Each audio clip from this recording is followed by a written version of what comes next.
Welcome to the Best 5-Minute Wine Podcast with Forrest Kelly. Quality and creativity that define rosé today. When you read all the chapters, they all bring a chapter to the big story of rosé. The Best 5-Minute Wine Podcast. So what gave you the idea that you could buy a property with a winery attached to it? Somewhere in your background it says, okay, I'm up for adventure, or you just didn't know how big of a bite you were taking here?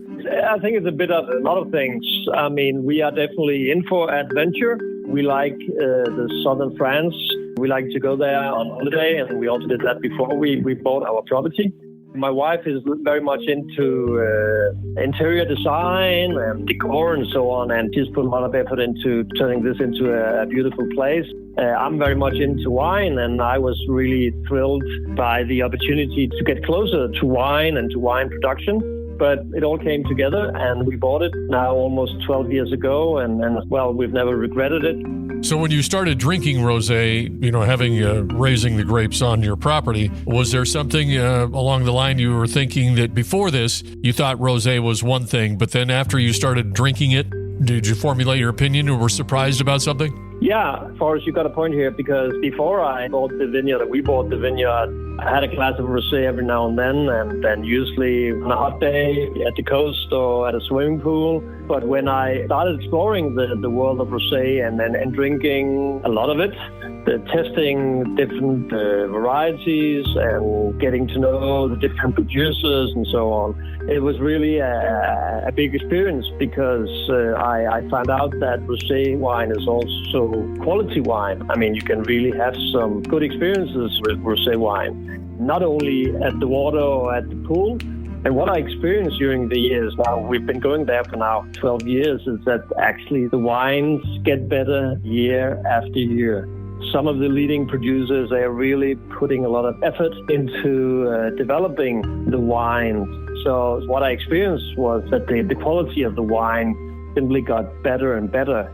And at the same time, the wine got more and more popular. The sales going up, and the rosé seemed to have hit kind of a upgoing trend that really caught my interest. And that was basically what gave me the idea of making this book.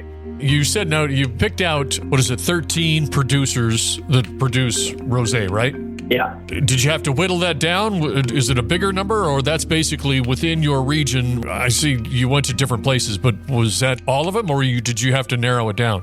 No, we definitely had to narrow it down, because we have been visiting a lot of producers, and we've not only been to the southern part of France, of course. Provence is kind of the heartland of rosé wine, so a number of the producers in the book are from there, and for good reasons. But I mean, we've been all around the world. We've also been to the US. We have a producer from California and one from Long Island. We have a couple from Spain, one from Italy, one from Germany. We have been up in the Champagne district and so on. So we've basically been around the world to visit these producers. And each producer is picked because the producer has a significant story, a fascinating story, but also a story that is kind of bringing a piece into the big story of rosé.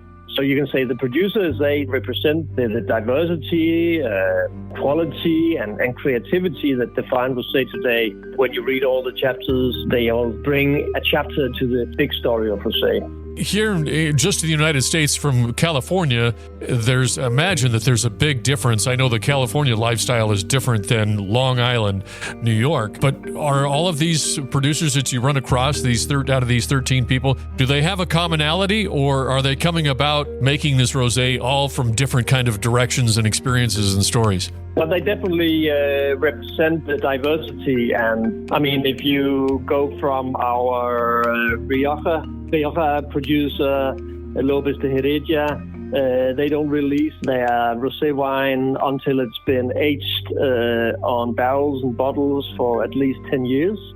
There's definitely a difference to what we call the Provence style rosé, this light, pale, and very dry and crispy rosé. That kind of is the most popular rosé all around the world. When you visit different producers around the world, you see a lot of them are inspired by this Provence style rosé. dry, pale, very crisp wine. But they are all different, and that has been really a great part of this. And this is also what we want to bring forward to the readers, that rosé is not just rosé. Rosé is like, if you dig into the red wine category or the white wine category, there's a huge variety, both when it comes to the selection of grapes, when it comes to the methods you use for producing it, and at the end, what you get in your nose and in your mouth when you have a glass of rosé.